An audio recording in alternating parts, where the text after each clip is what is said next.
नमस्कार, this is a Kumar physics classes.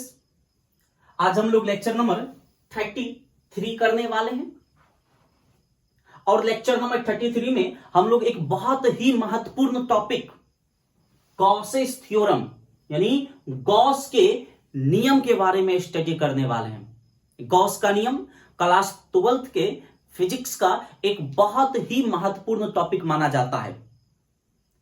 आपके board exam में इस टॉपिक से long question, short question, objective question बराबर पूछे जाते हैं। तो बहुत सारी दृष्टि से ये टॉपिक हमारे लिए बहुत ही महत्वपूर्ण टॉपिक है। तो आइए आज इस महत्वपूर्ण टॉपिक को हम लोग स्टार्ट करते हैं और आप ईमानदारी पूर्वक इस पूरे लेक्चर वीडियो को देखिएगा तो गॉस का नियम सदा के लिए, हमेशा के लिए आपके दिमाग में सेट हो जाएगा। आइए सबसे पहले हम लोग जानते हैं कि ये गॉस कौन थे। गॉस एक जर्मन साइंटिस्ट थे। गॉस का जन्म जर्मनी में 1777 ईस्वी में हुआ था और 1855 ईस्वी को गॉस इस दुनिया से अलविदा कर गए। गॉस का पूरा नाम कार्ल फ्रेडरिक गॉस था। गॉस मुख्य रूप से मैथमेटिशियन थे। इन्होंने मैथमेटिक्स में, नंबर सिस्टम में योगदान दिया, स्टैटिस्टिक्स में योगदान दिया, अलजेब्रा में इन्होंने ज्यादा से ज्यादा काम किया, एपीजीपी में इन्होंने काम किया, उसी तरह डिफरेंशियल ज्योमेट्री में इन्होंने ज्यादा से ज्यादा योगदान दिया। तो गॉस मुख्य रूप से एक मैथमेटिशियन थे, बट भौतिक विज्ञान में भी गॉस का बहुत बड़ा योगदान था। विद्युत के गणितीय सिद्धांत का संस्थापक भी कहा जाता है गॉस को। गॉस ने भौतिक विज्ञान में भी अपना योगदान दिया था। उस योगदान को हम लोग देखेंगे, लेकिन गॉस के बारे में एक फेमस कहानी जो सभी लोग जानते हैं। गॉस को गणित का राजकुमार भी कहा जाता है और ये उपाधि उसे बचपन में ही मिल गई थी। बचपन में एक बार की घटना है, एक बार की बात है, जब गॉस अपने स्कूल पढ़ने गए थे। वहां जो टीचर थे, उनके अध्यापक थे, वो बच्चों को पढ़ाने में इंटरेस्टेड नहीं थे। इसलिए उन्होंने सोचा कि बोर्ड पर एक ऐसा टफ क्वेश्चन दे दिया जाए बच्चों को, ताकि उस क्वेश्चन को डील करने में बच्चों को ज्यादा से ज्यादा समय लगे और हम बरामदे पर जाकर क्या कर सके, आराम कर सके। तो टीचर ने क्या किया, एक टफ क्वेश्चन दे दिया बोर्ड पर और वो क्वेश्चन था कि 1 से 100 तक की जो प्राकृतिक संख्या है उसका योगफल ज्ञात करना है। लोअर क्लास के बच्चे के लिए काफी टफ क्वेश्चन होता है। वो इस क्वेश्चन को बोर्ड पर लिख दिए और बरामदा पर चले गए, आराम से कुर्सी पर बैठकर रेस्ट करना शुरू कर दिए। जो ही उन्होंने बोर्ड पर क्वेश्चन दिया, बरामदा पर गया, चेयर पर बैठा और जस्ट फ्रैक्शन ऑफ सेकेंड बीता, एक बच्चा आता है कॉपी लेकर और टीचर को टोकता है कि सर आपने जो सवाल दिया है वो सवाल बन गया है। टीचर जब उस बच्चे की कॉपी को देखता है तो दंग रह जाता है।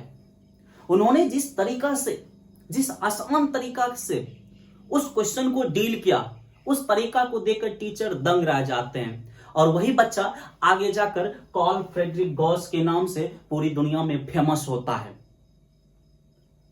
और उसे गणित का राजकुमार की उपाधि दी जाती है।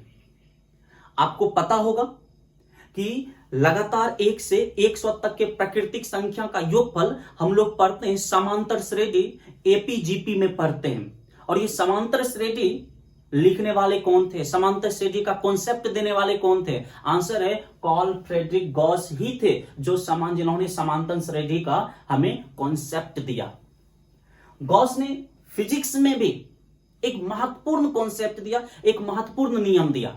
तो मैथमेटिक्स में उनका जो योगदान था उन्हें हमें स्टडी नहीं करनी है।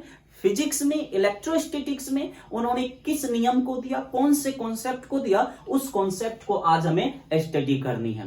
तो आइए हम लोग स्टार्ट करते हैं कि फिजिक्स में गॉस ने कौन सा नियम दिया। तो सुनिए, इससे पहले लेक्चर नंबर 30 में मैंने आपको बताया था किसी सतह से गुजरने वाला विद्युत फ्लक्स कैसे कैलकुलेट करेंगे। तो किसी सतह से गुजरने वाला विद्युत फ्लक्स को हम फाई से सूचित करते हैं, फाई से, और ये हम कैलकुलेट कैसे करते हैं, ई एस कॉस थीटा से कैलकुलेट करते हैं। ये देखिए, यदि किसी सतह से गुजरने वाला फ्लक्स चाहिए हमें, तो हमें क्या चाहिए? विद्युत क्षेत्र चाहिए, एरिया वेक्टर एस चाहिए, और ई और एस के बीच का कोण थीटा चाहिए। ये फ्लक्स कैलकुलेट करने का तरीका है। बट गॉस ने क्या किया, गॉस साहब ने क्या किया, फ्लक्स को कैलकुलेट करने के लिए, किसी सतह से संबद्ध फ्लक्स को कैलकुलेट करने के लिए एक अलग तरीका दिया, एक अलग कॉन्सेप्ट हमें दिया, जिस कॉन्सेप्ट का यूज करके हम किसी सतह से संबद्ध फ्लक्स को कैलकुलेट कर सकते हैं। तो फिर से, तो यहां से एक चीज क्लियर हो रहा है, गॉस ने जो अपना नियम दिया वो क्या कैलकुलेट करने के लिए दिया? आंसर है किसी सतह से संबद्ध फ्लक्स कैलकुलेट करने के लिए दिया। अलग बात है कि यह सतह एक स्पेशल प्रकार का सतह होगा, लेकिन कैलकुलेट हम क्या करेंगे? फ्लक्स। तो सबसे पहले दिमाग में आप ये सेट कर लीजिए, गॉस ने जो नियम दिया था उस नियम से हम किसी सतह से, अब ये बंद सतह होगा, किसी सतह से गुजरने वाला फ्लक्स कैलकुलेट करते हैं। और गॉस के नियम के सहायता से ही आगे जाकर हम स्टडी करेंगे कि किसी शेप के कारण विद्युत क्षेत्र की तीव्रता भी ज्ञात कर सकते हैं। तो आइए हम लोग गॉस के नियम को स्टडी करते हैं। गॉस ने अपने नियम में क्या बोला, सुनिए। गॉस ने कहा था किसी बंद सतह से, मैं पहले लिख देता हूं बोर्ड पर, किसी बंद या गॉस के नियम के अनुसार,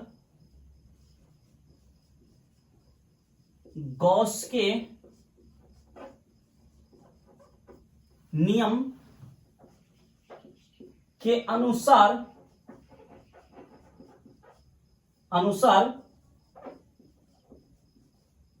किसी बंद सतह से,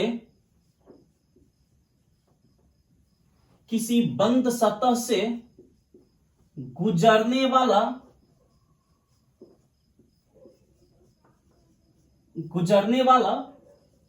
कुल विद्युत फ्लक्स, गुजरने वाला कुल विद्युत फ्लक्स उस बंद सतह के अंदर उपस्थित कुल आवेश, जिसको क्यूनेट बोलेंगे, कुल आवेश क्यूनेट का 1/ε0 गुना होता है। ये देखिए, ये 3 लाइन गॉस ने बोला था। गॉस के नियम के अनुसार किसी बंद सतह से गुजरने वाला कुल विद्युत फ्लक्स, बंद सतह से गुजरने वाला कुल विद्युत, यहां फ्लक्स लिख लीजिए, कुल विद्युत फ्लक्स, कुल विद्युत फ्लक्स उस बंद सतह के अंदर उपस्थित कुल आवेश क्यूनेट का 1/ε0 गुना होता है। ये गॉस का नियम था। ये समझ नहीं आया होगा आपको, बिल्कुल समझिए इसको डिटेल में। देखिए, ये जो शब्द लिखा हुआ है इसमें 2 चीज को आप ध्यान से देखिए। पहला तो ये बंद सतह, दूसरा शब्द कुल आवेश, और तीसरा शब्द 1/ε0। गॉस का कहना था कि मान लीजिए ये कोई बंद सतह है, ये, और इस बंद सतह के अंदर एक चार्ज क्यू है। तो जब ये चार्ज क्यू इस बंद सतह से घिरा हुआ है, मैं बंद सतह बार बार बोल रहा हूं, इस बंद सतह के अंदर एक चार्ज है। अब ये चार्ज अपने चारों तरफ क्या करेगा? विद्युत क्षेत्र उत्पन्न करेगा। और आपको पता है कि विद्युत क्षेत्र को हम किससे रिप्रेजेंट करते हैं? विद्युत क्षेत्र रेखा के द्वारा रिप्रेजेंट करते हैं। तो ये चार्ज अपने चारों तरफ, ये देखिए, विद्युत क्षेत्र रेखाएं उत्पन्न करेगी। और सभी विद्युत क्षेत्र रेखाएं देखिए किससे संबद्ध होगा, किससे लिंक होगा? आंसर इस सतह से लिंक होगा, इस सतह से लिंक होगा, इस सतह से लिंक होगा, इस सतह से गुजरेगी, यानी बंद सतह से गुजरेगी सभी विद्युत क्षेत्र रेखाएं। और बंद सतह से गुजरने वाले विद्युत क्षेत्र रेखाओं की संख्या को हम विद्युत फ्लक्स कहते हैं। तो इसी चीज को गॉस ने बताया कि इस बंद सतह से संबद्ध फ्लक्स कितना होगा, बद्ध सतह से इस बंद सतह से संबद्ध फ्लक्स कितना होगा। तो उनका कहना था कि इस बंद सतह से संबद्ध जो फ्लक्स होगा वो इस बंद सतह के अंदर उपस्थित कुल आवेश Q का 1/ε0 गुना होगा। नहीं समझ आया, फिर से सुनिए। हमने क्या किया, ये देखिए एक चार्ज लिया Q, अब ये चार्ज एक बंद सतह से घिरा हुआ है, एक बंद सतह के अंदर है। ये चार्ज अपने चारों तरफ क्या करेगा, विद्युत क्षेत्र रेखाएं उत्पन्न करेगी और सभी विद्युत क्षेत्र रेखाएं किससे लिंक होगा, इस बंद सतह से, इस बंद सतह से गुजरेगी और बंद सतह से गुजरने वाली विद्युत क्षेत्र रेखाओं की संख्या को विद्युत फ्लक्स कहते हैं। इट मींस इस बंद सतह से कितना फ्लक्स गुजरेगा, इसी चीज को कैलकुलेट करने के लिए गॉस ने नियम दिया। गॉस का कहना था कि इस बंद सतह से गुजरने वाला जो फ्लक्स होगा, जो क्षेत्र रेखा की संख्या होगी, वो इस बंद सतह के अंदर उपस्थित कुल आवेश का 1/ε0 गुना होगा। यानी इस बंद सतह से गुजरने वाला कुल विद्युत फ्लक्स, ये देखिए विद्युत फ्लक्स को फाइनेट से लिखेंगे।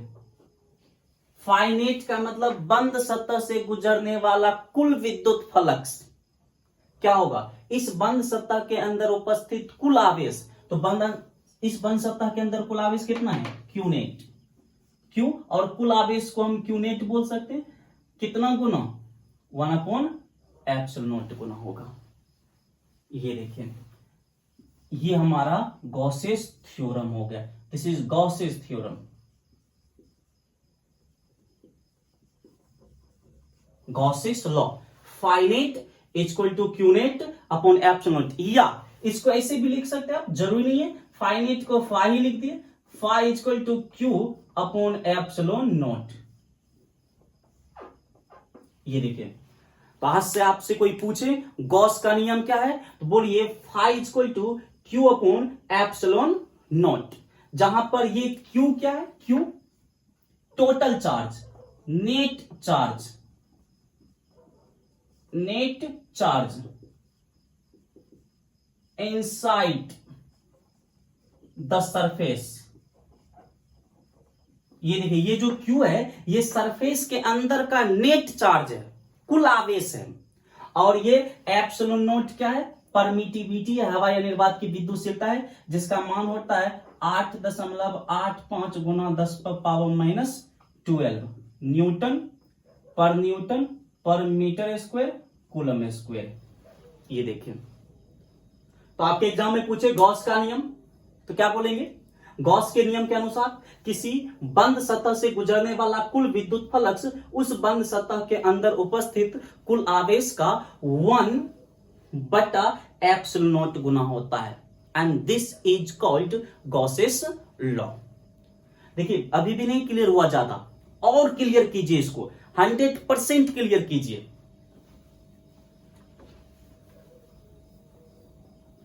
इसमें अब चीजों को समझना है। ये जो गॉस का नियम है ये केवल बंद सतह के लिए है, याद रखिएगा, गॉस का नियम केवल बंद सतह के लिए है। अब सवाल ये आता है कि गॉस का नियम बंद सतह के लिए क्यों है, तो सुनिए, ये मान लीजिए एक बंद सतह है, इसमें चार्ज है Q, ये अपने चारों तरफ क्या करेगा, विद्युत क्षेत्र रेखाएं उत्पन्न करेगी और सभी क्षेत्र रेखाएं किससे गुजरेगी, इस सतह से होकर गुजरेगी, सतह से लिंक होगा सभी क्षेत्र रेखाएं। अब इस चार्ज से जितना भी क्षेत्र रेखाएं निकलेगी, एक चीज क्लियर है कि सभी क्षेत्र रेखाएं इस सतह से गुजरेगी, इस बंद सतह से गुजरेगी। क्यों, क्योंकि यह सतह बंद है। जितनी भी क्षेत्र रेखाएं यहां से निकलेगी सब क्षेत्र रेखाएं इस सतह को टच करेगी, क्योंकि यह सतह पूरी तरह से बंद है। मान लीजिए कि हमने इस सतह को यहां से ओपन कर दिया, खोल दिया थोड़ा सा। अब बताइए, जब इस सतह को थोड़ा सा खोल देंगे तो यहां से कुछ क्षेत्र रेखाएं क्या हो जाएगी, खाली चली जाएगी, यानी सतह को टच नहीं करेगा, सतह से नहीं गुजरेगा। अब सतह से कितनी क्षेत्र रेखाएं नहीं गुजरी है, नहीं पता है भाई। यदि मान लीजिए कि यह बंद है तो इतना चीज क्लियर है कि जितनी क्षेत्र रेखाएं इस चार्ज से निकलेगी सब सतह से गुजरेगी। तो सतह से गुजरने वाली जो क्षेत्र रेखाएं हैं वो टोटल क्षेत्र रेखाएं, चार्ज क्यू का जो टोटल प्रभाव है वो टोटल प्रभाव से जो क्षेत्र रेखाएं बन रही है वो सतह से गुजर रही है। तो हम इस टोटल चार्ज को इस फ्लक्स के कैलकुलेशन में ले लेते हैं। अब मान लीजिए कि हमने बंद सतह नहीं लिया, सतह को ओपन कर दिया। अब हो सकता है कि कुछ क्षेत्र रेखाएं इस सतह से नहीं गुजरे, यहां से खाली चले जाए, यहां से खाली चला जाएगा, यानी सतह से टच नहीं करेगा, खाली चला जाएगा। अब यहां से कितनी क्षेत्र रेखाएं खाली जाएगी? आंसर हमें पता नहीं है। यदि अब फ्लक्स कैलकुलेट करने के लिए हम Q अपॉन एप्सिलॉन नॉट लेते हैं तो हमारा ये फ्लक्स का कैलकुलेशन गलत हो जाएगा। क्यों? क्योंकि आज ये Q नहीं ले सकते हैं।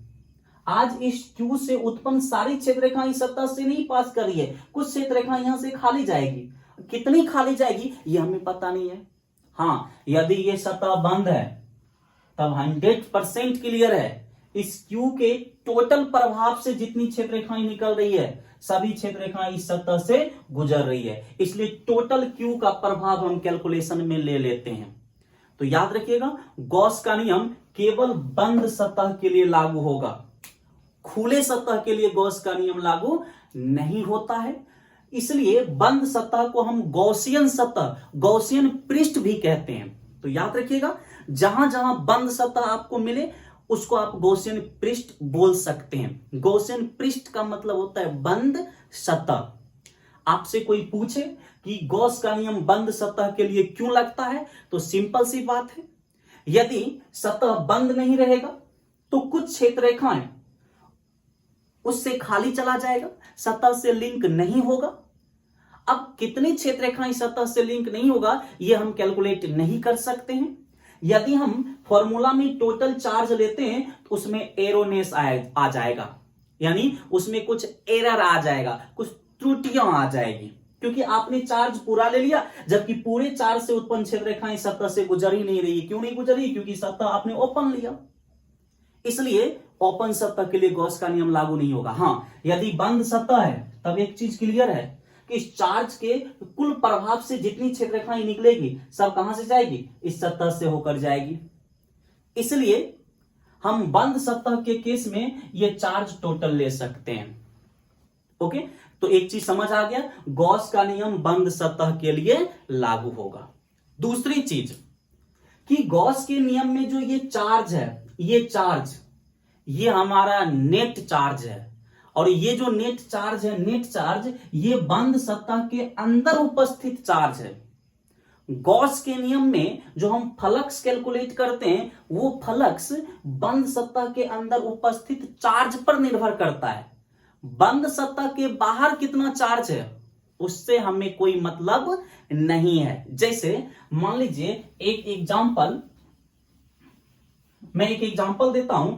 ये हमारे पास एक कोई सतह है, कोई भी सतह है, इसमें एक चार्ज है Q1, एक चार्ज है Q2, एक चार्ज है Q3 और यहां पर एक चार्ज है Q4।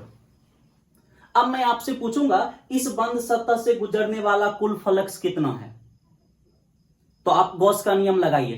कुल फ्लक्स बराबर क्या होता है? फाई नेट बराबर Q नेट बटा एप्सिलॉन नॉट। देखिए, आप सिंपली याद रखिए, फ्लक्स बराबर चार्ज बटा एप्सिलॉन नॉट। अब Q नेट क्या है? आंसर है बंद सतह के अंदर उपस्थित कुल आवेश। तो आज बंद सतह में कितना आवेश है? Q1, Q3, Q2। तो ये तीनों को आप जोड़ दीजिए, Q1 plus Q2 plus Q3 बटा एप्सिलॉन नॉट। ये देखिए, इस बंद सतह से गुजरने वाला ये विद्युत फ्लक्स हो गया, Q1 plus Q2 plus Q3 बटा एप्सिलॉन नॉट। एक चीज देखिए, हमने Q4 को नहीं लिया। क्यों? क्योंकि Q4 बंद सतह के अंदर नहीं है, बंद सतह के बाहर है। और गॉसेस का लॉ, गॉस के नियम में जो चार्ज हम लेते हैं वो चार्ज बंद सतह के अंदर का टोटल चार्ज लेते हैं। तो याद रखिएगा, गॉस के नियम में जो हम फ्लक्स कैलकुलेट करते हैं वो फ्लक्स बंद सतह के अंदर कितना चार्ज है उसके द्वारा प्रभावित नहीं होता है। वो फ्लक्स किससे प्रभावित होता है? बंद सतह के अंदर कितना चार्ज है उससे प्रभावित होगा। फिर से एग्जांपल सुनिए। मान लीजिए एक दूसरा बंद सतह हमारे पास है, यहां पर इसमें एक चार्ज है +3 कूलम, एक चार्ज है -5 कूलम, एक चार्ज है +4 कूलम, और बाहर एक चार्ज है -3 कूलम, यहां पर एक चार्ज है -2 कूलम। अब आपको बताना होगा इस बंद सतह से होकर गुजरने वाला कुल फ्लक्स कितना है। तो फिर से गॉस का नियम लगाइए। गॉस का नियम फाइनेट बराबर क्या होता है, क्यू नेट टोटल चार्ज बटा epsilon not. Total charge Q net क्या है, बंद सतह के अंदर उपस्थित कुल आवेश। तो बंद सतह के अंदर कितना आवेश है, ये देखिए 3 coulomb plus 4 coulomb plus -5 coulomb बटा एप्सिलॉन नॉट। कीजिए, देखिए 4 3 7 और 7 में से 5 जाए कितना, 2 अपॉन एप्सिलॉन नॉट। तो बंद सतह से गुजरने वाला कुल फ्लक्स कितना हो जाएगा, 2 अपॉन एप्सिलॉन नॉट हो जाएगा। देखिए हमने इस -3 कूलम और -2 कूलम को नहीं लिया है, इन्वॉल्व नहीं किया है। क्यों नहीं किया है, क्योंकि ये -2 कूलम और ये -3 कूलम बंद सतह के अंदर नहीं है, बंद सतह के बाहर है। तो गॉस के नियम में फ्लक्स को कौन सा चार्ज प्रभावित करेगा, आंसर जो चार्ज बंद सतह के अंदर होगा वो चार्ज प्रभावित करेगा। बंद सतह के बाहर वाले चार्ज प्रभावित नहीं करेगा फ्लक्स को।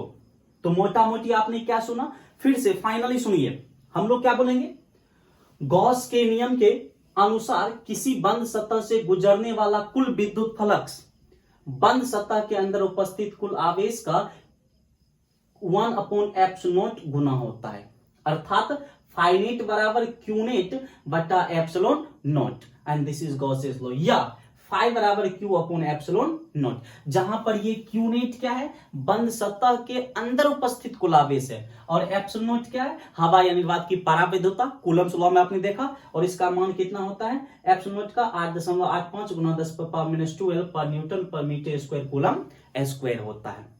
गॉस के नियम में पहला चीज आपने क्या देखा कि यह केवल बंद सतह के लिए लागू होगा।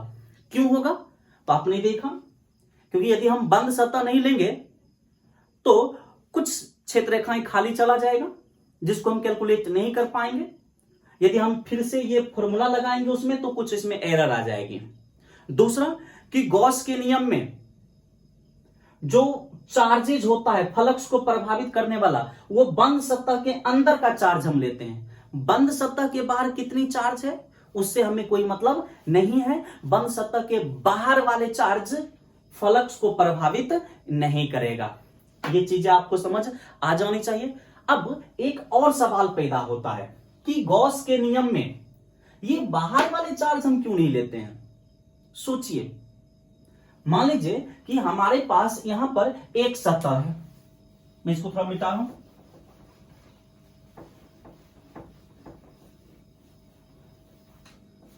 ठीक है, तो मान लीजिए हमारे पास यहां एक सतह है, बंद सतह, इसके अंदर +q चार्ज है, यहां बाहर -q चार्ज है, यहां +2q चार्ज है।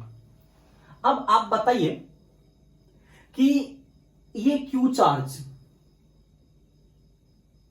गॉस के नियम में इस सतह से गुजरने वाले फ्लक्स को प्रभावित करेगा। यानी गॉस के नियम में हम बंद सतह के अंदर वाले चार्ज को ही लेते हैं, इस बाहर वाले चार्ज q1 या 2q को हम लोग नहीं लेते हैं। क्यों? क्या ये -q1 क्षेत्र रेखाएं उत्पन्न नहीं कर रही है? आंसर कर रही है। क्या ये +2q क्षेत्र रेखाएं उत्पन्न नहीं कर रही? ये भी कर रहा है। ये +q भी क्षेत्र रेखाएं उत्पन्न कर रही है, -q1 भी क्षेत्र रेखाएं उत्पन्न कर रही है, और +2q भी क्षेत्र रेखाएं उत्पन्न कर रही है। तो फिर हम केवल अंदर वाला चार्ज ही क्यों लेते हैं? देखिए ये भी कर रही है, ये क्षेत्र +q1 मान लीजिए इसको, ये देखिए ये भी क्षेत्र रेखाएं उत्पन्न कर रही है, ऐसे इस तरह से क्षेत्र रेखाएं, ये +2q भी क्षेत्र रेखाएं उत्पन्न कर रही है, इस तरह से क्षेत्र रेखाएं उत्पन्न कर रही है। अब +q1 जो क्षेत्र रेखाएं उत्पन्न कर रही है, देखिए ये क्षेत्र रेखाएं कहां से गुजर रही है? सतह से गुजर रही है। देख रहे हैं, ये क्षेत्र रेखाएं सतह से गुजर रही है, ये क्षेत्र रेखाएं सतह से गुजर रही है। +2q जो क्षेत्र रेखाएं उत्पन्न करे, देखिए ये क्षेत्र रेखाएं सतह से गुजर रही है, ये क्षेत्र रेखाएं भी बंद सतह से गुजर रही है, और जो बंद सतह से क्षेत्र रेखाएं गुजरती है वही विद्युत फ्लक्स होता है। तो फिर जब हम गॉस के नियम में ये विद्युत फ्लक्स निकालते हैं तो उस समय ये बाहर वाले चार्ज को क्यों छोड़ देते हैं, जबकि बाहर वाले चार्ज भी क्या कर रहा है? विद्युत क्षेत्र रेखाएं उत्पन्न कर रहा है और वो विद्युत क्षेत्र रेखाएं उस बंद सतह से भी गुजर रहा है, तो फिर हम गॉसेस थ्योरम में जब फ्लक्स कैलकुलेट करते हैं तो बाहर वाले चार्ज क्यों नहीं लेते, यहां पर अंदर वाले चार्ज क्यों लेते हैं? ये एक सवाल आ सकता है, एक सवाल बन सकता है यहां पर। तो सुनिए, यहां से गौर से देखिए, इस Q1 चार्ज ने जो क्षेत्र रेखाएं उत्पन्न किया, ये देखिए ये क्षेत्र रेखाएं, ये बंद सतह के अंदर गया और बाहर निकल गया, यानी एक क्षेत्र रेखा यहां प्रवेश किया और यहां से एक बाहर निकल गया। देखिए एक प्रवेश किया और एक बाहर निकल गया। आगे जाकर पढ़ेंगे, ये अंदर में ये क्षेत्र रेखाएं नहीं होगी, अंदर में कोई विद्युत क्षेत्र नहीं होता है खोखले चालक के अंदर। तो देखिए एक अंदर गया, अंदर जाने को हम क्या बोलेंगे? प्लस। अंदर जाने को हम प्लस बोल देते हैं। तो एक कहां चला गया? बाहर। बाहर जाने को माइनस बोलेंगे, या अंदर जाने को माइनस बोलेंगे तो बाहर जाने को प्लस बोल देंगे। देखिए एक गया और एक सतह से निकल गया, तो टोटल नेट कितना पास हुआ? 0। प्लस 1 में माइनस 1 को जोड़िए 0। उसी तरह यहां देखिए, यहां से एक क्षेत्र रेखा सतह के अंदर इन किया और यहां फिर क्या हो गया? बाहर हो गया। देखिए इन किया, एक अंदर गया एक बाहर आया। अंदर जाने को यदि हम माइनस लेते हैं तो बाहर जाने को पॉजिटिव लेंगे। फिर से -1 प्लस 1 को जोड़िए, क्या हो जाएगा? नेट 0 हो जाएगा। उसी तरह इस +2q के कारण देखिए, एक क्षेत्र रेखा में प्रवेश किया और ये बाहर निकल गया, यहां प्रवेश किया और यहां बाहर निकल गया। तो आप देख रहे हैं जो चार्ज बाहर है उसके कारण क्षेत्र रेखाएं प्रवेश कर रही है, जितना प्रवेश कर रहा है उतना बाहर निकल रहा है, तो नेट कितना हो रहा है? 0। इसलिए बाहर वाले चार्ज का जो नेट फ्लक्स होता है, बाहर वाले चार्ज के कारण जो नेट फ्लक्स होता है वो शून्य होता है। क्यों शून्य होता है? क्योंकि एक प्रवेश करता है तो एक निकल जाता है, एक को प्लस तो दूसरे को माइनस, तो नेट 0 हो जाएगा। इसलिए बाहर वाले चार्ज को हम फ्लक्स कैलकुलेट करने में हिस्सा नहीं लेने देते हैं। बाहर वाले चार्ज को हम फ्लक्स कैलकुलेट करने में नहीं लेते हैं, केवल किसको लेते हैं? अंदर वाले को। अब कहिएगा अंदर वाले को केवल क्यों लेते हैं? तो देख लीजिए ना, ये देखिए क्यू चार्ज अंदर, प्लस क्यू चार्ज है। अब प्लस क्यू चार्ज है तो प्लस चार्ज से क्षेत्र रेखाएं निकलती है, तो यहां से ये देखिए क्षेत्र रेखाएं निकला ऐसे, यहां से क्षेत्र रेखाएं निकला, यहां से क्षेत्र रेखाएं निकला, यहां से क्षेत्र रेखाएं निकला। तो अब देखिए इस प्लस क्यू चार्ज से क्षेत्र रेखाएं केवल निकल रही है, 1 2 3 4 5 क्षेत्र रेखाएं केवल निकला, और ये सभी 5 क्षेत्र रेखाएं किससे गुजरा? इस सतह से। तो इस सतह से गुजरने वाला फ्लक्स कितना होगा? 1 2 3 4 5 हम बोल देंगे। तो जो चार्ज अंदर रहता है उससे क्या होती है? उससे क्षेत्र रेखाएं केवल निकलती है। या मान लीजिए ये फिर से एक बन सकता है, इसमें -q चार्ज है, तो नेगेटिव चार्ज पर क्षेत्र रेखाएं आकर समाप्त होती है, तो यहां से क्षेत्र रेखा आएगी, ये देखिए क्षेत्र रेखा आकर समाप्त होगी। तो देखिए यहां से केवल बाहर निकल रहा है और यहां केवल अंदर आ रहा है, तो यहां कोई कैंसिल नहीं करेगा। क्यों? क्योंकि ये इनसाइड चार्जेस है, ये इनसाइड चार्जेस है। लेकिन यदि एक चार्ज हम बाहर रख देते हैं +q, देखिए यहां से एक क्षेत्र रेखाएं उत्पन्न होगी, ये देखिए प्रवेश किया और निकल गया, देखिए एक सतह के अंदर प्रवेश किया और यहां से निकल गया, तो इसके कारण नेट कितना हुआ? 0। लेकिन जो अंदर है उसके कारण या तो निकलेगी या फिर क्षेत्र रेखा आएगी। लेकिन जो बाहर है उसके कारण अंदर गया बाहर गया, अंदर गया बाहर गया, इसलिए बाहर वाले का जो प्रभाव होता है वो शून्य होता है। ओके, तो एक चीज क्लियर हो गया। दो चीजें, गॉस का नियम बंद सतह के लिए लगेगा, दूसरी चीजें गॉस के नियम में बंद सतह के अंदर का चार्ज प्रभावी होता है, बंद सतह के बाहर वाले चार्ज को हम नहीं लेते हैं। बंद सतह के बाहर वाले चार्ज को क्यों नहीं लेते हैं? क्योंकि बंद सतह के बाहर जो चार्ज होता है उसके कारण जितनी क्षेत्र रेखाएं सतह के अंदर जाती है उतनी क्षेत्र रेखाएं बाहर चली आती है, इसलिए नेट प्रभाव उसका शून्य होता है। अंदर वाला चार्ज क्यों लेते हैं?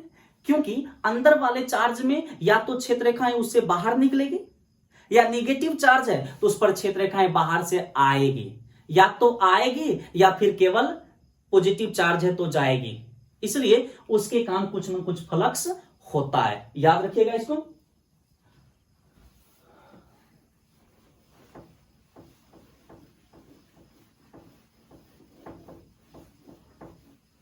फिर से अब यहां से गॉसेस थ्योरम से बहुत सारे क्वेश्चन भी आप क्या कर सकते हैं, डील कर सकते हैं। तो ये फाइनाइट के बंद सतह से गुजरने वाला कुल विद्युत फ्लक्स, और याद कीजिए बंद सतह से गुजरने वाला विद्युत फ्लक्स का मैंने एक फॉर्मूला बताया था, क्लोज इंटीग्रेशन E.ds। ये देखिए फाइनाइट बंद सतह से गुजरने वाला फ्लक्स, और लेक्चर नंबर 30 में मैंने बताया था बंद सतह से गुजरने वाला विद्युत फ्लक्स ये होता है क्लोज इंटीग्रेशन E.ds। ये फाइनाइट की जगह, और ये क्यूनेट अपॉन एप्सिलॉन नॉट। ये देखिए ये भी हमारा क्या है, गॉसेस लॉ है, गॉसेस लॉ, गॉस का नियम हो गया। तो एक चीज यहां से देखिए, गॉस के नियम में तीव्रता आ गया, इसका मतलब गॉस के नियम की सहायता से हम विद्युत क्षेत्र की तीव्रता भी ज्ञात कर सकते हैं।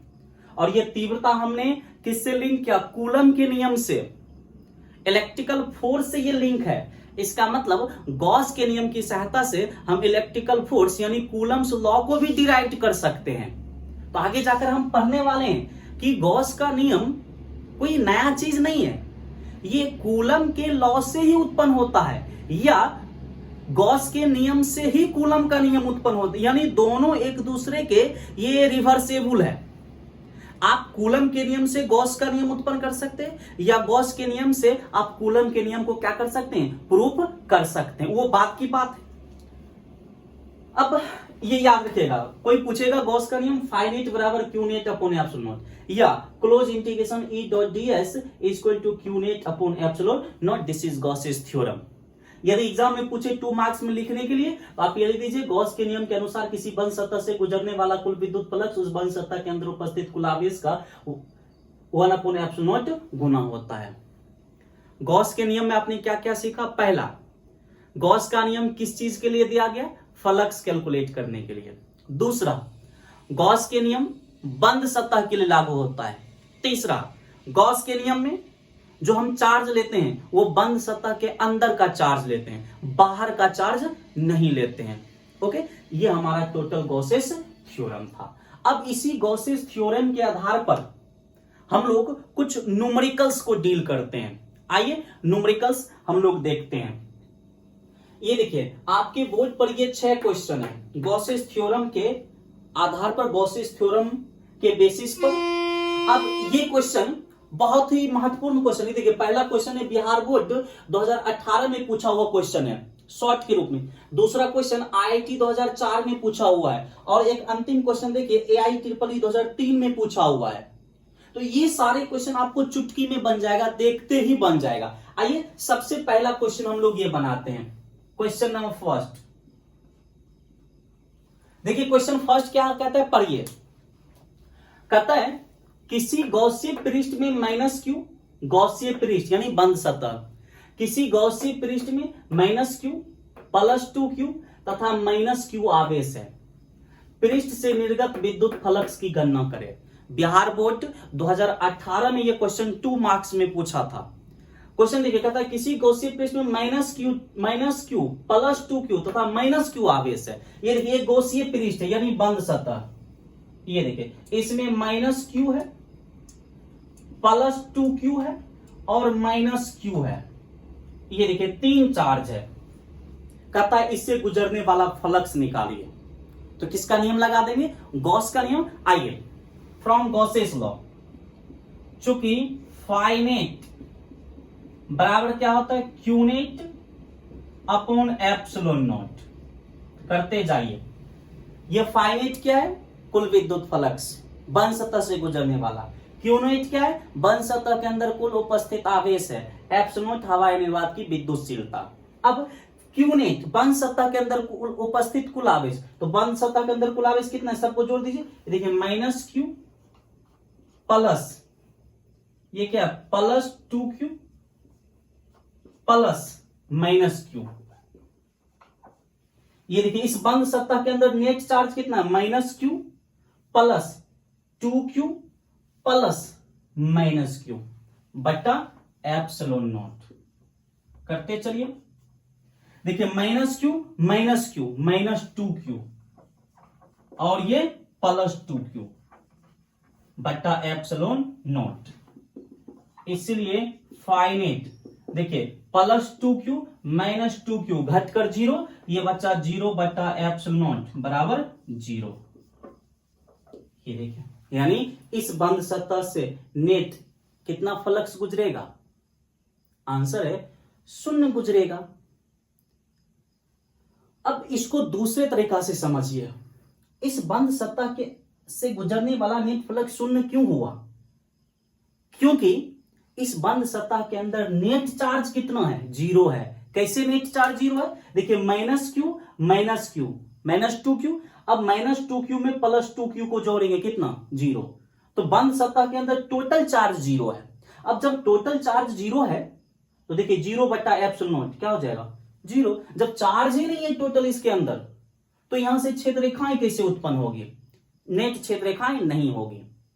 ये तो हो गया फॉर्मूला के आधार पर। अब कॉन्सेप्ट के आधार पर इसको समझिए। ये -q चार्ज है, ये -q चार्ज, तो यहां क्षेत्ररेखाएं आएगी या जाएगी? आंसर नेगेटिव चार्ज पर क्षेत्ररेखा आती है।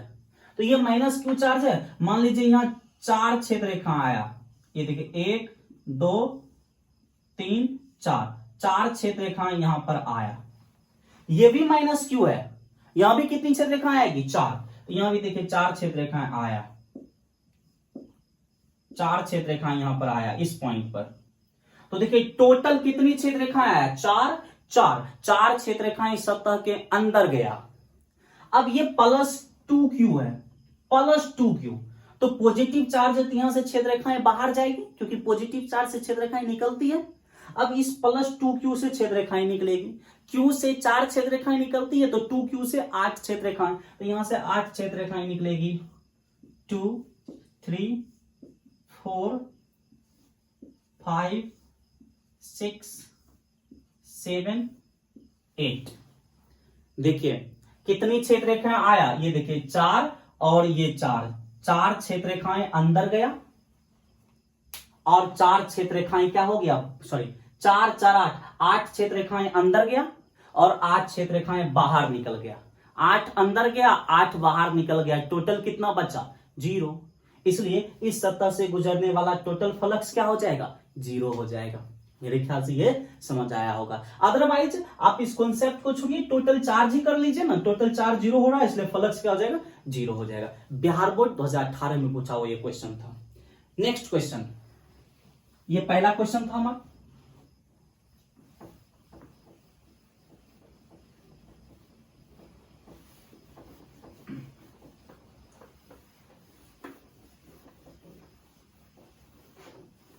देखिए गॉस के नियम को अभी मैं प्रूफ भी करूंगा, दो तरीका से। मैं प्रूफ नहीं कर रहा हूं, बस अभी हम लोग गॉसेस थ्योरम को देख ही रहे हैं। क्वेश्चन नंबर 2, ये देखिए क्वेश्चन नंबर 2 IIT 2004 का सवाल है और बड़ा सिंपल है। देखिए ना, कहता है चित्र में आवेश +q1 -q1 तथा q2 निर्वात में रखे हैं तथा S एक गॉसियन पृष्ठ है यानी बंद सतह है, तो पृष्ठ से गुजरने वाला फ्लक्स है। ये देखिए एक फिगर दे दिया गया यहां पर, ऐसे कहता है ये +q1 है, यहां पर -q1 है और एक बाहर +q2 है। ये गॉसियन पृष्ठ है और पृष्ठ के अंदर एक +q1 चार्ज है, एक -q1 चार्ज है और पृष्ठ के बाहर देखिए q2 चार्ज है। अब आपको ऑप्शन दिया गया, देखिए ऑप्शन ए कहता है केवल q2 के कारण फ्लक्स होगा। फिर सुनिए, एक चित्र दे दिया गया है, q1 -q1 गॉसियन पृष्ठ के अंदर है, q2 बाहर है। कहता है इससे गुजरने वाला फ्लक्स, ऑप्शन ए, केवल q2 के कारण होगा। देखिए इससे गुजरने वाला फ्लक्स q2 के कारण होगा? नहीं, q2 को तो छोड़ ही देंगे क्योंकि ये बाहर है, तो ऑप्शन ए नहीं होगा। नेक्स्ट ऑप्शन देखिए, कहता है नेक्स्ट ऑप्शन सभी आवेश के कारण होगा, तो इससे गुजरने वाला फ्लक्स सभी आवेश के कारण होगा? नहीं, q2 के कारण तो होगा नहीं क्योंकि ये बाहर है। ऑप्शन ये भी नहीं होगा, सी भी नहीं होगा। कहता है केवल धन आवेश के कारण होगा। ये देख, कहता है केवल इस +q1 और इस +q2 के कारण होगा, ये भी नहीं होगा क्योंकि q2 तो होगा ही नहीं। ऑप्शन बी देखिए कहता है 0 होगा। तो बताइए इससे गुजरने वाला फ्लक्स कितना होगा? वास्तव में 0 होगा। देखिए ना, फाइनेट, गॉस के नियम से फाइनेट बराबर क्या होता है? क्यूनेट बटा एप्सिलॉन नॉट। क्यूनेट क्या है? बंद सतह के अंदर उपस्थित कुल आवेश। तो देखिए बंद सतह के अंदर कुल आवेश Q1 और ये Q1 दोनों को जोड़िए, Q1 प्लस इस माइनस Q1 को बटा एप्सिलॉन नॉट। ये देखिए Q1 में इस माइनस Q1 को जोड़ेंगे तो ये दोनों घट कर क्या हो जाएगा? 0 बटा एप्सिलॉन नॉट बराबर क्या आ गया? 0। देखिए इस बंद सतह से गुजरने वाला फ्लक्स क्या होगा? 0 होगा। IIT 2004 में पूछा हुआ क्वेश्चन है, तो ऑप्शन क्या हो जाएगा? बी हो जाएगा हमारा।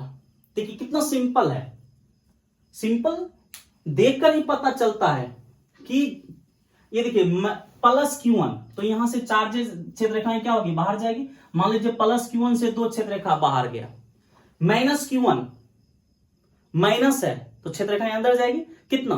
2। ये देखिए 2 क्षेत्ररेखाएं अंदर गई, या 4 क्षेत्ररेखाएं अंदर जाएगी, तो यहां 4 क्षेत्ररेखाएं बाहर जाएगी। तो देख लीजिए 2 क्षेत्ररेखाएं अंदर गई माइनस Q1 के कारण, और प्लस Q1 के कारण 2 क्षेत्ररेखाएं बाहर गई। तो टोटल क्षेत्ररेखा इससे कितना गुजरा? इस बंद सतह से कुछ नहीं, नथिंग। इसलिए इस बंद सतह से गुजरने वाला फ्लक्स क्या हो जाएगा? 0। और ये तो बाहर है, इसका तो कुछ कहना नहीं। इसके कारण ये देखिए एक अंदर जाएगा तो ये बाहर आ गया, बाहर वाले को तो हम लेते नहीं है। तो इसका ऑप्शन हो जाएगा बी। नेक्स्ट क्वेश्चन देखते हैं हम लोग।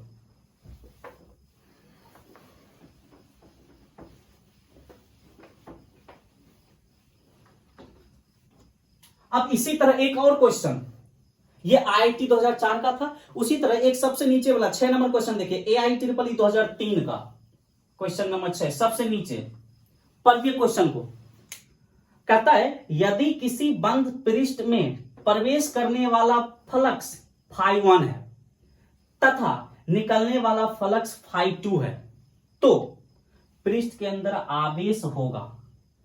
AIEEE 2003 का सवाल है, सुनिए। कहता है ये एक बंद पृष्ठ है, इससे निकलने वाला फ्लक्स, ये देखें, इससे निकलने वाला फ्लक्स कितना है? φ2 है, और इसमें प्रवेश करने वाला फ्लक्स कितना है? φ1 है। क्वेश्चन में कह रहा है यदि किसी बंद पृष्ठ में प्रवेश करने वाला फ्लक्स φ1, ये देखिए इसमें प्रवेश करने वाला फ्लक्स φ1 है तथा निकलने वाला फ्लक्स φ2 है। देखिए इससे निकलने वाला फ्लक्स φ2 है, तो पृष्ठ के अंदर कुल आवेश कितना होगा? कहता है इस पृष्ठ के अंदर ये देखिए नेट चार्ज, कुल आवेश कितना होगा? तो एक चीज क्लियर है कि देखिए ये φ1 प्रवेश कर रहा है, तो जरूर इसके अंदर कौन सा, ये पॉइंट ए मान लीजिए, वो पॉइंट बी मान लीजिए। देखिए φ1 प्रवेश कर रहा है, तो पॉइंट ए पर नेगेटिव चार्ज होगा या पॉजिटिव चार्ज? आंसर है नेगेटिव चार्ज होगा। ये देखिए यहां पर नेगेटिव चार्ज होगा, तब ना नेगेटिव चार्ज पर क्या होती है? क्षेत्ररेखाएं आती है, तो ये नेगेटिव चार्ज होगा, Q1 मान लीजिए।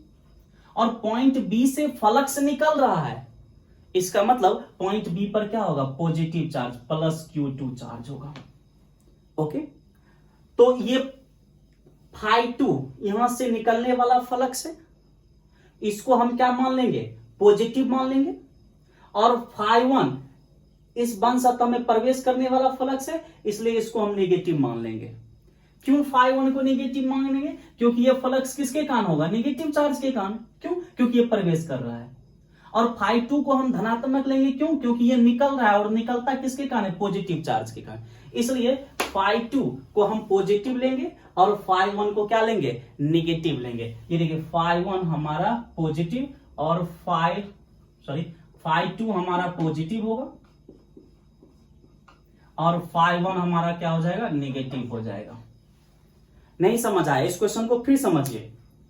ये आपका क्वेश्चन है AIEEE 2003 का। कहता है किसी गॉसियन पृष्ठ, ये देखिए किसी गॉसियन पृष्ठ या बंद पृष्ठ में प्रवेश करने वाला फ्लक्स φ1 है तथा निकलने वाला फ्लक्स φ2 है, तो बंद सतह के अंदर आवेश होगा। ये एक बंद सतह है, ये देखिए।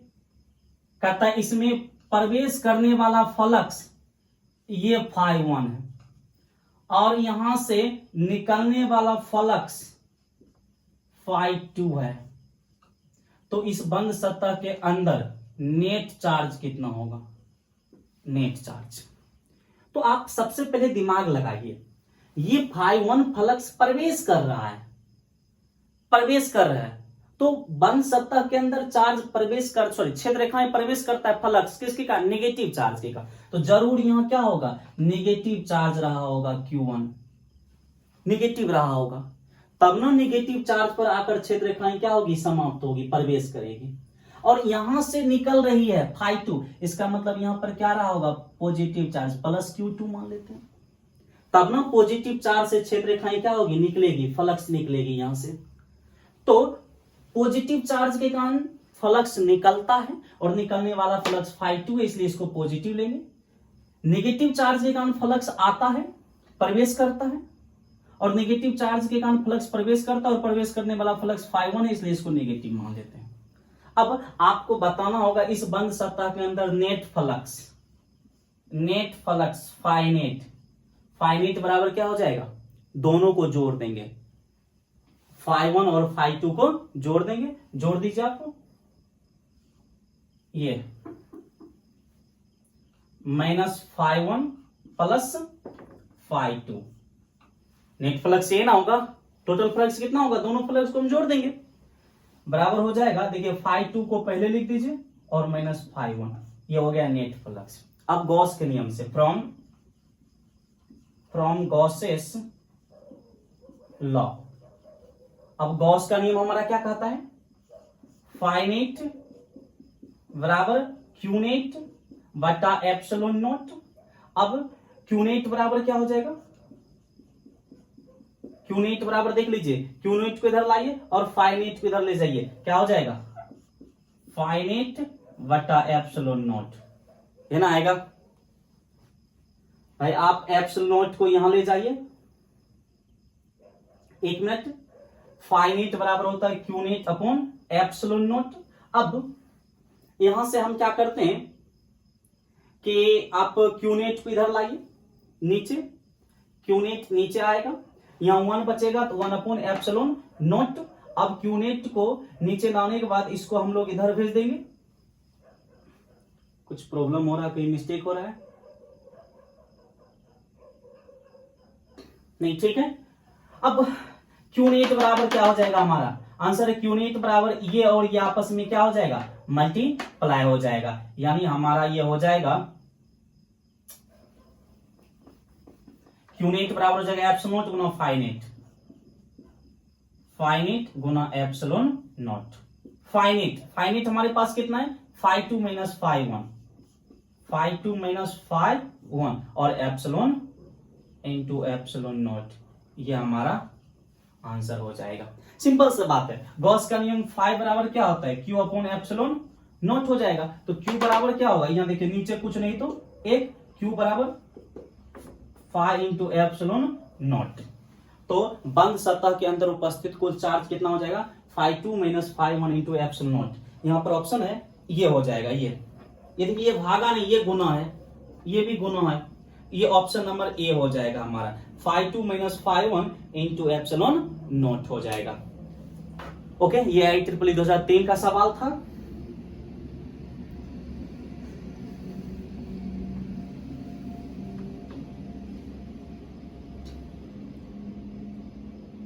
स्क्रीनशॉट ले लीजिए।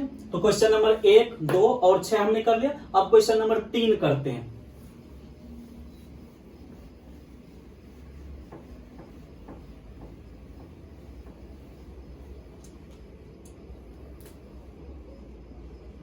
क्वेश्चन नंबर 3 सुनिए। क्वेश्चन नंबर 3 अपने आप में एक ऑब्जेक्टिव क्वेश्चन है, बिहार बोर्ड पूछ सकता है।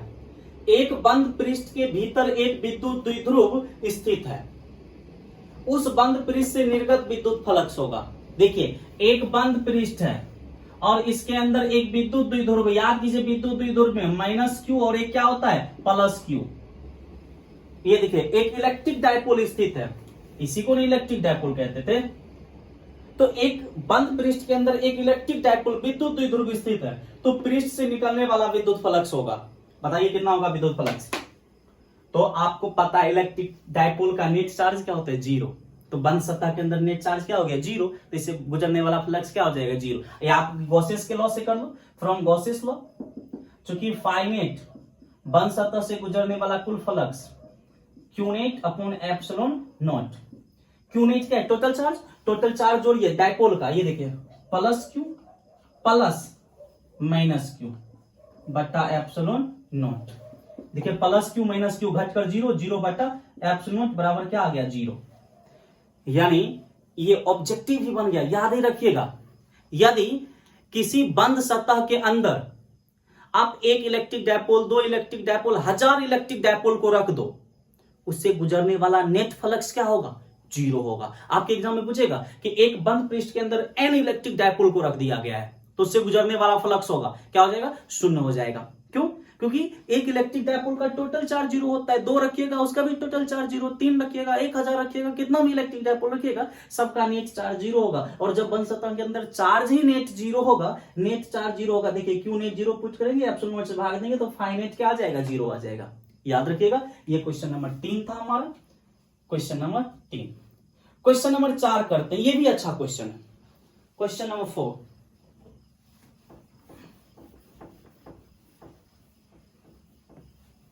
सुनिए तो क्वेश्चन नंबर 4 देखिए। क्वेश्चन नंबर 4 कहता है कि एल भुजा के एक घन के केंद्र पर एक आवेश Q रखा है, घन के एक तल से निर्गत विद्युत फ्लक्स होगा।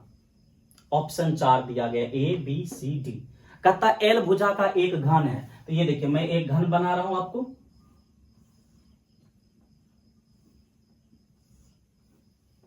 मान लीजिए ये एक घन है और इसकी भुजा दे दी गई है, एल भुजा दे दी गई है।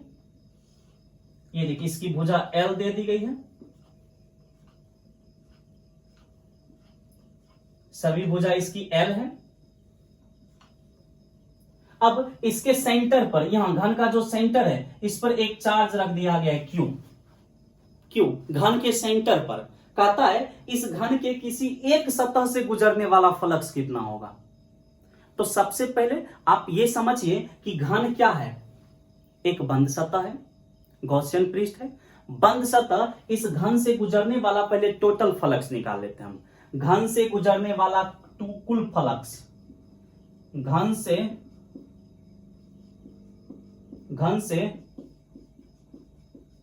गुजरने वाला कुल विद्युत फ्लक्स क्या होगा, फाइनेट।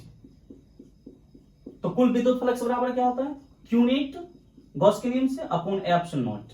इसलिए फाइनेट बराबर क्यू नेट, बंद सतह के अंदर उपस्थित कुल आवेश। आज बंद सतह के अंदर कुल आवेश क्या है, क्यू बटा एप्सिलॉन नॉट।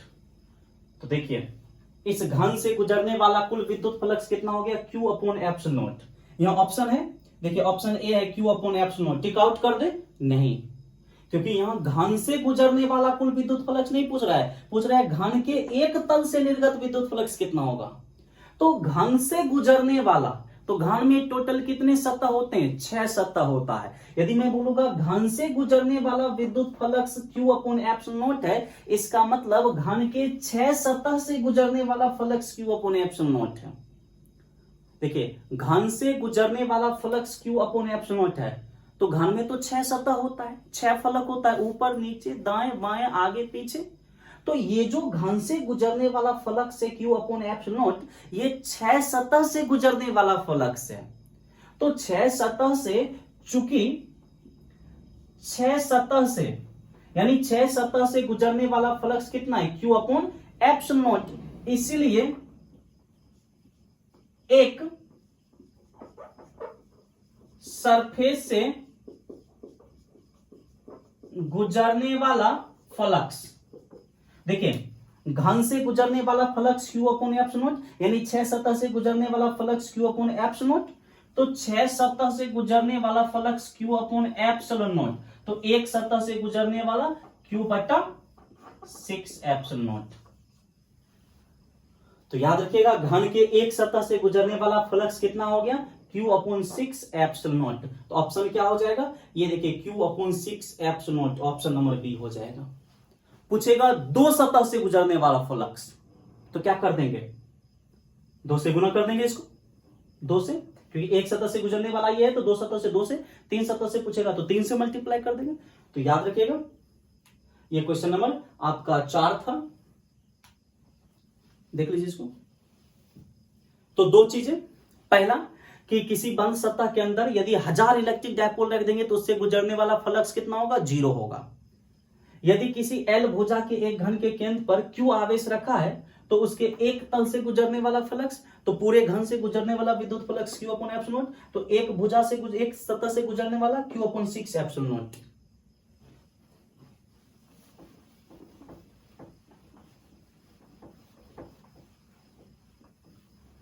ये सब ऑब्जेक्टिव आपको काम आएगा। अब क्वेश्चन नंबर 5, 4 हो गया, क्वेश्चन नंबर 5।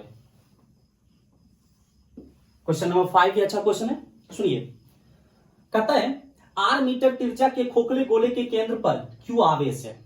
ये देखिए, ये R त्रिज्या का एक खोखला गोला है और इसके केंद्र पर ये Q चार्ज है। ओके, अब सबसे पहले आप क्या कीजिए, इस गोले से यानी बंद सतह से गुजरने वाला फ्लक्स निकालिए, φ1, इससे गुजरने वाला कुल फ्लक्स। तो कुल फ्लक्स गॉस के नियम से क्या होगा, इस बंद सतह के अंदर उपस्थित कुल आवेश कितना है, Q/एप्सिलॉन नॉट, इक्वेशन फर्स्ट। ओके, आगे पढ़िए। कहता यदि त्रिज्या 2 गुनी तथा आवेश आधा कर दिया जाए तो उस पृष्ठ पर फ्लक्स होगा। अब कहता है इस गोले की त्रिज्या को, ये देखिए हमने 2 गुना, पहले R था अब हमने 2R कर दिया। ओके, और चार्ज को त्रिज्या 2 गुना कर दिया और आवेश आधा कर दिया जाए। ये देखिए चार्ज पहले Q था, अब हमने चार्ज को आधा Q/2 कर दिया। कहता है अब इससे गुजरने वाला फ्लक्स क्या होगा, यानी φ2 बराबर व्हाट। तो निकाल लीजिए फिर से, φ2 फ्लक्स बराबर क्या होता है, टोटल चार्ज यानी Q/एप्सिलॉन नॉट। अब Q/, अब टोटल चार्ज कितना है, Q/2, पहले चार्ज Q था तो Q, अब टोटल चार्ज बंद सतह के अंदर Q/2, तो ये लेंगे चार्ज Q/2/एप्सिलॉन नॉट बराबर हो गया Q/2 एप्सिलॉन नॉट, आंसर। यानी अब फ्लक्स हो जाएगा Q/2 epsilon naught, option number C. अच्छा एक चीज, त्रिज्या से कोई फर्क पड़ा, नहीं पड़ा। त्रिज्या मान लीजिए यहां 2 गुना नहीं रहता, 4 गुना दे देता त्रिज्या, तो भी हमारा आंसर क्या होता है, सेम होता है। त्रिज्या 1000 गुना दे देता फिर भी हमारा आंसर सेम होता है। तो एक चीज याद रखिएगा, यहां आपको ये आपके दिमाग से खेल सकता है, बोल देगा कि एक बंद सतह से गुजरने वाला फ्लक्स 8 है, अब उस बंद सतह की त्रिज्या 4 गुना कर दिया गया है, तो उससे गुजरने वाला फ्लक्स क्या होगा भाई, 8 ही होगा, क्योंकि बंद सतह के साइज से फ्लक्स पर कोई फर्क नहीं पड़ता है। फ्लक्स पर तब प्रभाव पड़ेगा जब उसके अंदर चार्ज को हम क्या कर देंगे, चेंज कर देंगे। ज्योमेट्री चेंज करने से उस पर कोई फर्क नहीं पड़ेगा, याद रखिएगा। ये क्वेश्चन नंबर आपका 5 था और 6 नंबर तुम्हें बता ही चुका हूं।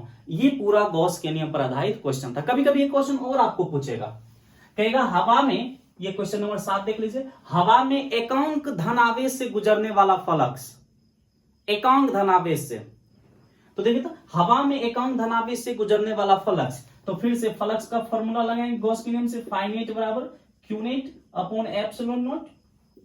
अब कहता है एकांक धनावेश से हवा में, तो एकांक धनावेश का मतलब 1 कूलम, तो Q चार्ज कितना ले लेंगे, 1 कूलम/एप्सिलॉन नॉट।